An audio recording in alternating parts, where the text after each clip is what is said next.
మీ doctor మీకిచ్చిన మందులతో ఆస్తమాని మీరు బాగా సంభాళించుకోవచ్చు. మీ డాక్టర్ మీకు ఒక ఉత్తమమైన స్పేసర్ డివైస్ కి సలహా ఇచ్చారు, న్యూ ట్రాన్స్పేసర్ VM. న్యూ ట్రాన్స్పేసర్ VM మీకు, మీ బిడ్డకు మీ డాక్టర్ సలహా ఇచ్చిన ప్రకారం మందులను తీసుకునేందుకు తోడ్పడుతుంది. మీటర్డ్ డోస్ ఇన్హేలర్, MDI మరియు స్పేసర్, ప్రత్యేకించి కొత్త ట్రాన్స్పేసర్ ఎలా మీ బిడ్డకు ప్రయోజనకారనేది చూద్దాం. MDI మరియు స్పేసర్ ద్వారా మందు వాయునాళాలకి తిన్నగా చేరుతుంది, అంటే ఊపిరితిత్తులకి. అందువల్ల అతి తక్కువ మందు అవసరం అవుతుంది మరియు దుష్ప్రభావాల సంభావ్యత తక్కువగా ఉంటుంది. ఉదాహరణకి కళ్ళకి కంటి చుక్కలు మరియు చర్మ సమస్యలకి ఆయింట్మెంట్లు. మీరు MDI మరియు న్యూ స్పేసర్ VM యొక్క భాగాల గురించి తెలుసుకోవడం ముఖ్యం. ఈ పూర్తి వీడియోని జాగ్రత్తగా చూడండి. ప్రారంభించే ముందు మీరు మీటర్ డోస్ ఇన్హేలర్ లేదా MDI గురించి క్షుణ్ణంగా తెలుసుకోవాలి. MDI అనేది ఒక ఏరోసోల్ వంటి స్ప్రే రూపంలో ఊపిరితిత్తులోకి మందుని ఒక నియమిత రూపంలో నమ్మకంగా అందజేస్తుంది. మీటర్ డోస్ ఇన్హేలర్స్ లో 3 ప్రధాన భాగాలు ఉంటాయి. అవేమిటంటే నంబర్ 1 మందుని కలిగి ఉన్న క్యానిస్టర్, నంబర్ 2 మీటరింగ్ వాల్వ్. ఇది మందు యొక్క మీటర్డ్ మొత్తాన్ని ప్రతి యాక్చువేషన్ పైన సరఫరా చేస్తుంది. నంబర్ 3 యాక్చువేటర్ లేదా మౌత్ పీస్. దీని నుండి మందు ఏరోసోల్ రూపంలో విడుదల అయి ఊపిరితిత్తులలోకి పోతుంది. ఇప్పుడు మనం స్పేసర్ అంటే ఏమిటో అర్థం చేసుకుందాం. అంటే న్యూ ట్రాన్స్పేసర్ VM. ఇది MDIకి అతుక్కుని ఉండే ఒక సాధనం మరియు ఇది మందును కలిగి ఉంటుంది మరియు దీనిని వాడడం సులువుగా అయి మందును ఊపిరితిత్తులలోకి నేరుగా సరఫరా చేస్తుంది. Drug holding chamber. ఇది MDI నుండి యాక్చువేట్ చేయబడిన మందును ఉంచుకుని మీ బిడ్డ సులువుగా గాలి పీల్చుకోవడంతో మరియు ప్రభావవంతంగా మందుని పీల్చుకునేందుకు తోడ్పడుతుంది. యూని డైరెక్షనల్ వాల్వ్. ఇది MDI నుండి మీ బిడ్డ ఊపిరితిత్తులలోకి ఏకదిశా మార్గంలో మందు సరఫరా అయ్యేట్లు చూస్తుంది. ఒకవేళ మీ బిడ్డ అనుకోకుండా గాలిని నోటి నుండి వదిలినట్లయితే గాలి ఎటువంటి పరిస్థితుల్లోనూ హోల్డింగ్ చెంబర్లోకి వెళ్ళదు. Expiratory valve. మీ పిల్లల ముఖం మరియు కళ్ళ నుండి ఉచ్ఛ్వాస గాలిని నిర్దేశించడం ద్వారా అదనపు ప్రయోజనాన్ని అందిస్తుంది. Soft silicone mask.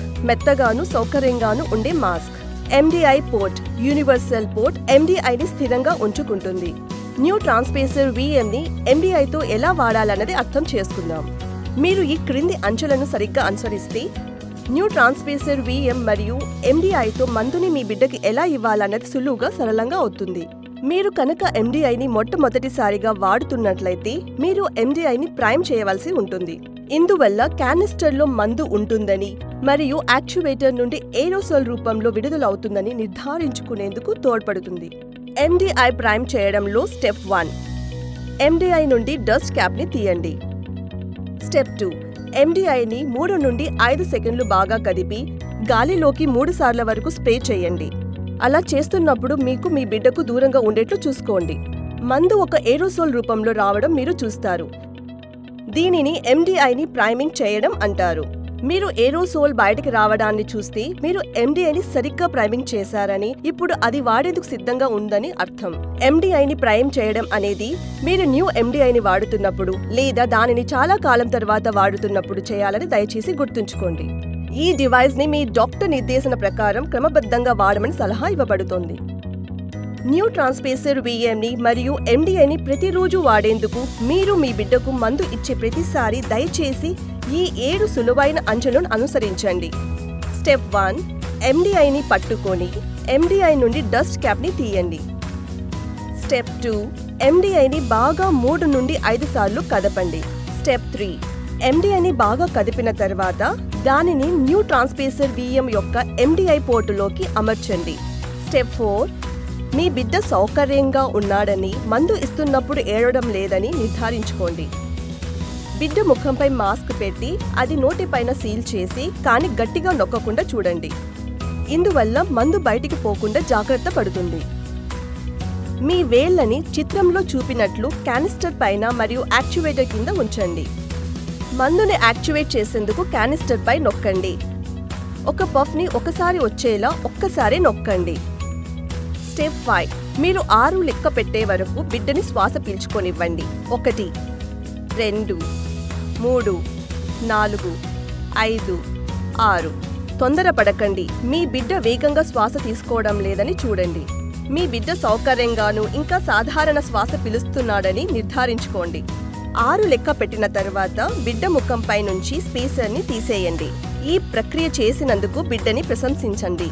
ఇందువల్ల మీ బిడ్డ సహకరించేందుకు ప్రోత్సాహం లభిస్తుంది. ఒకవేళ డాక్టర్ 2 మోతాదులు లేదా 2 పఫ్లు ఇమ్మని అంటే ఆగండి.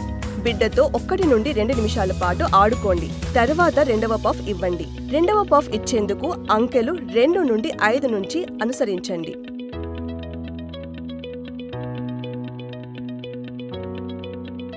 స్టెప్ 6.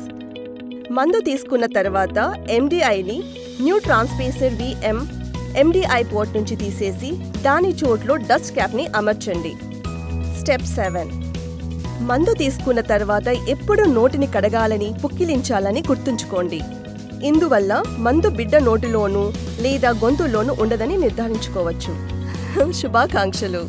మీరు మీ బిడ్డకి స్మార్ట్గాను చాలా సులువుగాను మందు ఇప్పించారు. మీ బిడ్డ ఇప్పుడు సాధారణమైన కార్యకలాపాలు చేసుకోవచ్చు. మందుని MDI మరియు న్యూ ట్రాన్స్పేసర్ VM ద్వారా ఇవ్వడం అన్నది చాలా సులువైన సరళమైన ప్రక్రియ. బిడ్డ వాడే ప్రతి వస్తువులాగానే న్యూ ట్రాన్స్పేసర్ VMని కూడా శుభ్రంగా ఉంచుకోవడం ముఖ్యం.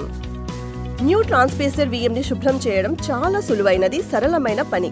దీనిని వారానికి ఒకసారి శుభ్రం చేయాలి. శుభ్రం చేసే స్టెప్ 1.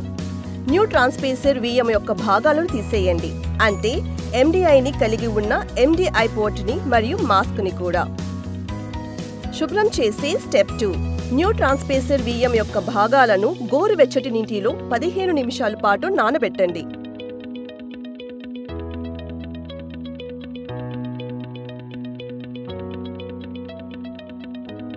న్యూ ట్రాన్స్పేసర్ VM యొక్క భాగాలను మురుగుతున్న వేడి నీళ్లలో ఉంచడం చేయకండి.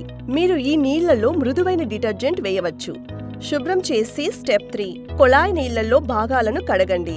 దీని భాగాలకు హాని కలగకుండా అధిక ఒత్తిడితో వచ్చే నీళ్ల కింద కడగకండి. శుభ్రం చేసే స్టెప్ 4. ఎక్కువగా ఉన్న నీటిని కదిపి తొలగించండి. నిటారుగా ఉంచి గాలిలో ఆరబెట్టండి. దీనిని బట్టతో కానీ టిష్యూ పేపర్తో కానీ శుభ్రం చేయకండి. హోల్డింగ్ చేంబర్లో దేనిని అమర్చపరచకండి. దీనిని శుభ్రమైన పొడిగా ఉన్న దుమ్ము లేని చోట నిలవ చేయండి. న్యూ ట్రాన్స్పేసర్ VMని శుభ్రంగా తుడిచిన తర్వాత అది మళ్లీ వాడుకునేందుకు రెడీగా ఉంది. మీరు కనుక సరిగ్గా మెయింటైన్ చేస్తూ ఉంటే న్యూ ట్రాన్స్పేసర్ VMని 12 నెలల వరకు వాడొచ్చు. 12 నెలల వాడుక తర్వాత న్యూ డివైస్ని వాడమని సలహా ఇవ్వబడుతుంది. సలహాలకి మరింత సమాచారానికి దయచేసి మీ డాక్టర్ని సంప్రదించండి. మీరు మీ డాక్టర్ సలహా ప్రకారం క్రమబద్ధంగా మందు ఇస్తూ ఉంటేను, వివరించిన పద్ధతిని అనుసరిస్తూ ఉంటేను ఆస్తమా మీ బిడ్డ కలలని దూరం చేయలేదు. మీ పిల్లలు తమ స్వప్నాలని సాకారం చేసుకునేందుకు తోడ్పడండి.